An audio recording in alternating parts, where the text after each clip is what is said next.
Hi, I'm Dawn, and this is where Shabby meets Bling. I have a question for all of you. What do you get when you cross a pair of crutches and 2 Longaberger baskets?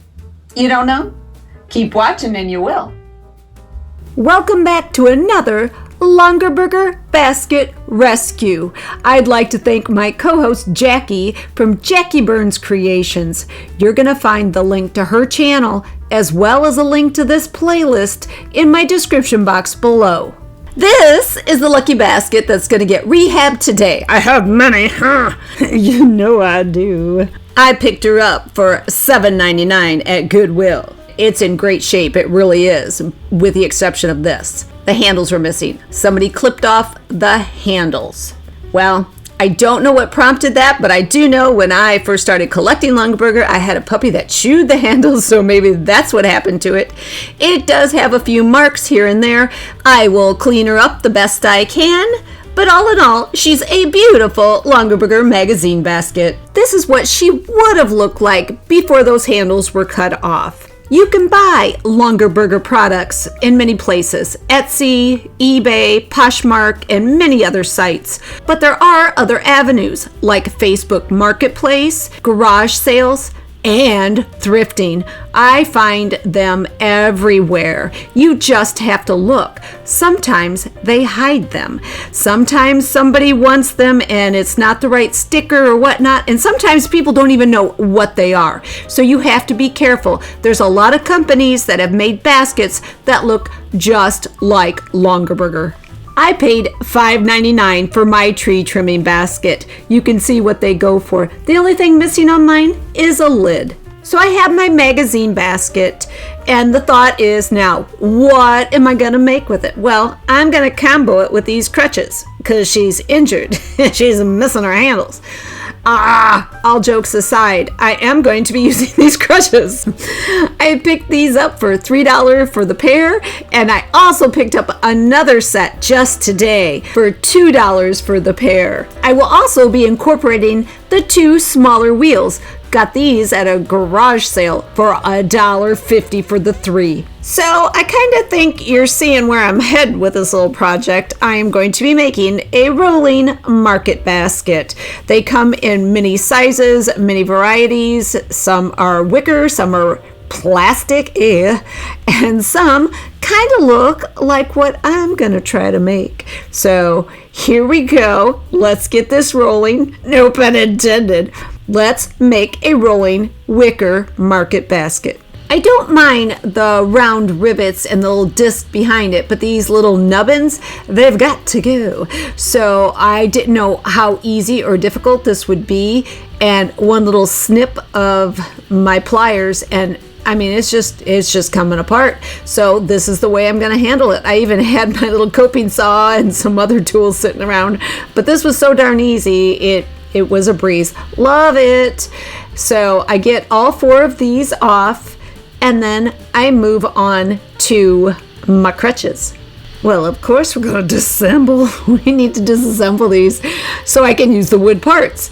I am removing all of the bolts and the little wing nuts, and then I'm going to be left with just some little components. The components will be cut down to fit the design that's in my head. It's only in my head at this point. And I like the way these wood pieces are curved. They're really cool. That's why I picked up a second pair to play with, because I've got an idea for those as well. So I get it all disassembled, and then it will go out to the chop saw, where I will start cutting pieces to the approximate length that I think I will need them. Keep in mind, I need a structure to act as the handle, and I need support for the basket, and I need some support, an axle system for the wheels. Back to the basket. Now, my design in my head is telling me I want 3 pieces of Luan cut to the width of the basket and the length of the basket. So that's what I'm going to do, and I'm using scraps to do it. This is from who knows what project these are from, but I've got some nice scraps, and I'm going to measure out the length and the width 3 times over, and then they will be cut. These are the pieces that were that center section that little rubber footy goes on. The section you move up and down to adjust the height of your crutches. I'm going to utilize the holes. Why not? I am going to cut 3 pieces with 3 holes in each piece. And that center hole is where our axle rod for our wheels will go through. So these will get the chop saw action as well, and I will have 3 pieces in all. Here are my 3 pieces of cut Luan. 1 piece is going to go on the bottom and the other 2 will go inside the basket. And this is how they'll go inside. Here's those 3 pieces we just cut. They're going to sit just like that.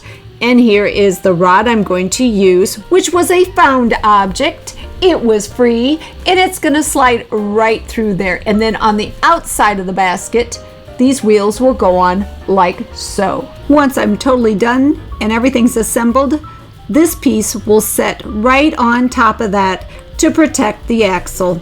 This is the piece that is going to go on to the bottom. And I want you to be able to read the fact that it's a Longaberger basket. I want you to see the stamp and see the little signature of the person that created it. I trace a couple pieces that will give me a little bit of a template on where to cut, and I get my jigsaw out and I cut out this little opening. I utilized my clamps to make the job a little bit easier, and I just take my time and I cut out those little pieces. Once that piece is removed, I will sand it so it's nice and smooth. Here's the Luan for the bottom, all cut out and sanded. Now I am going to cut with my little jigsaw yet again, little corners, little rounded corners, so it is more cohesive with the bottom of the basket.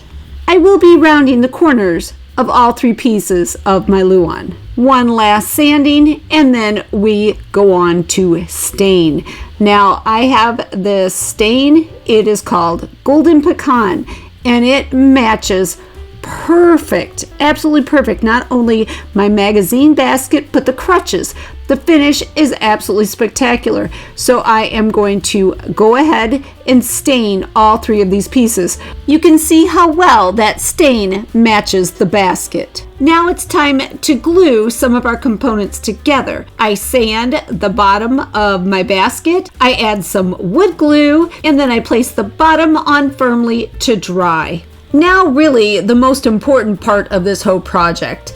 If I don't get these little pieces of wood lined up, those center holes lined up, my little axle rod will not go through them cleanly and the wheels will not turn. And I really want my little market basket to roll. There is a lot of varnish on these crutches, so I sand each piece very well that will get glued onto the Luan.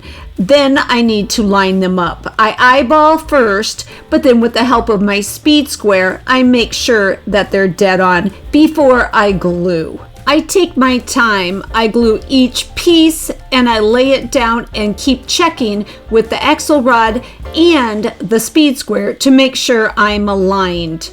Once they're all glued in place, I clamp them and let them dry overnight. My basket's pretty dirty, so I give it a little cleaning, a little toothbrush and vacuum action, and we're ready for the next step. Here's the nerve-wracking part. I need to drill a hole in either side of my basket for the axle rod, and there's no redoing this. You cannot repair this if you have a hole there in the wrong location. There's just no backing out of that one. So I am placing that axle rod holder piece in the bottom. I'm using a long screw through the end hole, and I am just guiding it to where I'm going to make a mark with my Sharpie. That is where I'm going to drill. I will repeat the process on the other side. Once I have the location of where I'm going to drill, I am going to take some precautions. I am going to take some wood glue and I am going to fill it inside the weave where the drilling will occur. I am using wood glue. Since this is all wood, I want to use as much wood glue as possible so it is permanent. Once I get as much wood glue in there as I think it will handle, I wipe off the excess and I hold it for quite some time. There is no way to clamp this, so I just need to be patient and hold it in place until it's relatively tacky. And then I am going to stick something on the inside to force the weave to the exterior so it will hold firm. I even add toothpicks on weave that is adjacent to where I will be drilling.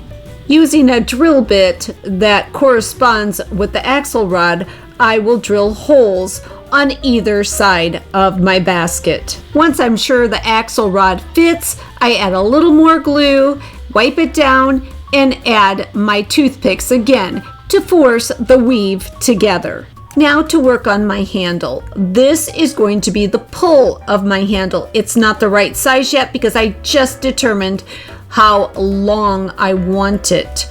I have 2 sets of hash marks on either side of my handle, and I'm drilling holes in them because that's where the uprights will be screwed to the pole. So I am drilling holes, and then this little piece will go out to the chop saw and it will get cut right there.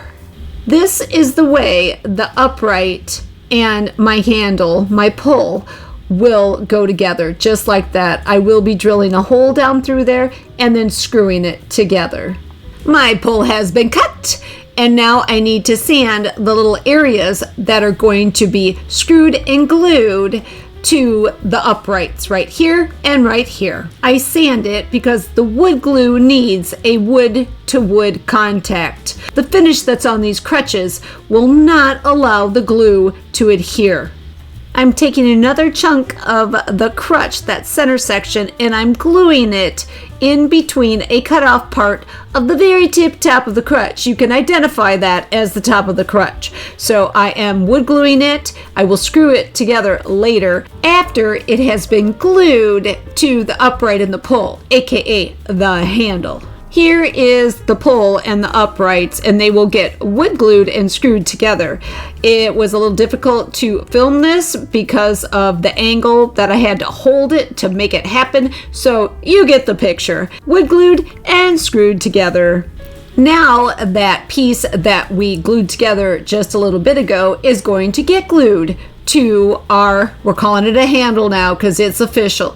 We're gluing it to the handle. You can see it's in an L shape. The handle part is laying flat on the table, and this part that still looks like a crutch is upright in the air. Now I am going to take my clamps and clamp it together on either side of this piece because it will make it easier for me to pre-drill pilot holes and screw it together. I am using some holes that were existing from the crutch. You can see the hole right there. I'm going to take my drill and go right through it and drill a hole into that piece that we just glued on. I hope all this makes sense. It is rather confusing. Here's our L-shaped piece, our handle and that little base. Now, I don't want this part of the crutch on there, the part that actually looks like a crutch. I just left it there so that I could keep my 2 outer parts square when I glued it to my handle. So I'm just gonna knock this thing right on off because it's no longer necessary. I also have to cut back these little nubbins because with them there, it won't fit into the bottom of our basket. This is going to give you a really good idea of how this goes together. There's the basket, there's the piece that holds the axle rod. Here is my handle. These 2 pieces will get nailed and glued together. I will also drill holes in them here and here to accommodate that axle. The axle rod will be fed from the outside through all the holes that I've created. And there's my top part. I will be cutting a little bit of a section out of that top part to make it fit in there a little more snug.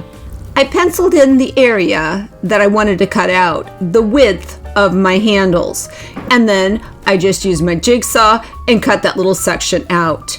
This is what she looks like now. A little more sanding and stain, and it will sit in there just lovely. This piece will remain removable, almost like a Longaberger basket lid. I will be cutting about a foot off of this crutch to use as a kickstand for the back of my market basket because it can't stand upright on two wheels. My wheels will get sanded and they will also get stained the exact same color as my basket.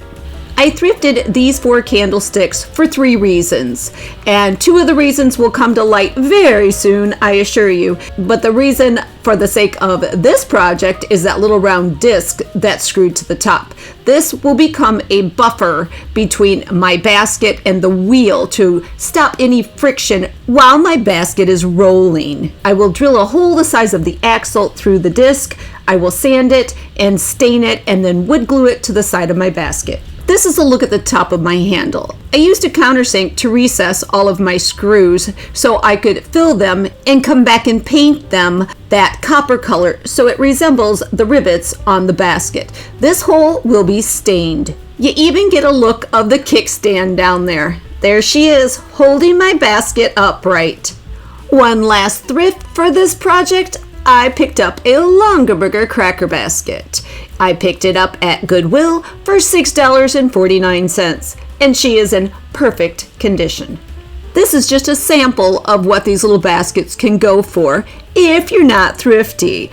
You can see I got a really good deal. Because my cracker basket is in such pristine condition, I am not going to alter her permanently. She will merely be an accent to my French market basket. Using my thrifted pallet strapping, I will cut 2 identical pieces and I'm going to bend them into little hangers. I start by placing both of my tabs an equal distance from the outside of the basket down through the border weave at the top. I turn the basket around and feed the little tab down to the point where I want to make my first bend. I'm using my thumb as a guide, just my thumb for this first bend. So there's the distance I want it and I bend it to a 90-degree angle. Then I work the tab up a little further for my second bend.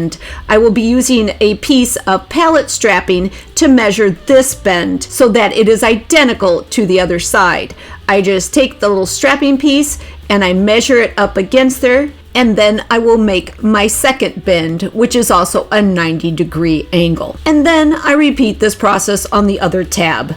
I finish by pulling each tab up to the point where it measures the width of my thumb, and then I will fold that bottom part of the strapping up tight against the basket. And there you have 2 hangers that will not harm this little basket at all, but will hang beautifully on my French market basket. So what do you get when you cross a pair of crutches and 2 Longaberger baskets? You get a French market basket that rolls. That really rolls. Let's take a look. Here's the inside, the working part of our basket. You can see the axle, how it goes through all the different little wood components to hold it nice and steady. So these wheels really roll. And you get a good look at those crutches. I mean the handle. It has also been wood glued and nailed to the basket. Check out those wheels, those old wheels that really roll. I added a little wood cap from Woodpile on the end to make sure that wheel did not come off. I glued it on with B7000. You can even see the kickstand. See the kickstand back there? Let's take a closer look. There she is, just another part of a crutch. Really came in handy because that thing would have just fallen right on over without its little kickstand. I used the pallet strapping to adhere the mechanism that holds the kickstand in place. When you're not using the kickstand, you can pull it up and store it right here on this rung. These are extra little pieces of wire from my axle. Here's the kickstand in its stored position so you can wheel it around. Just wheel it anywhere you want to go, but you want to stop, you don't want to hang on to it. Just drop that kickstand. But now it's time to take this cute little French market cart to the market. Our little cracker basket is totally utilized with some coffee, a croissant, and some flowers. And the magazine basket part of our cart is just as full. Just as full. Look at those gorgeous roses. What a beautiful way to display this little French market basket. You would never know that it was put together with crutches. Now they're just handles. Just wood handles and a support system for those fabulous old wheels. You could display this beautiful little cart anywhere at all. The obvious is the kitchen. Kitchen, pantry, front door. Can you imagine leaving it by the front door? Put your purse in there and your keys. Hang your jacket over that handle. How beautiful. You could even put it in a bathroom with towels and soaps. Any room at all. You could even use it for magazines or books. Absolutely gorgeous. You could decorate it for the seasons. Here I have some very, very spring looking flowers. Can you imagine this decorated for Christmas? I can, and I will. This cart is very, very versatile. Thanks again to Jackie for joining me in this Longaberger Basket rescue. You're going to find the link to her channel as well as the link to this playlist in my description box below. I hope you enjoyed this video. If you did, give it a like, share it with your family and your friends and anyone that likes DIYs, thrifting, repurposing, French country and home decor, and especially Longaberger baskets. You can follow me on Instagram and don't forget to check out my shop on Etsy. Leave me a comment. I would absolutely love to hear from you. Ring the bell for notifications of all of my upcoming videos. Make sure to check out my other Longaberger basket rescue videos. I'll leave the links in my description box. Don't forget to subscribe. It's a great way to support my channel. But for now, this is Dawn with Shabby Meets Bling. Thank you so much for watching, and I will see you next time.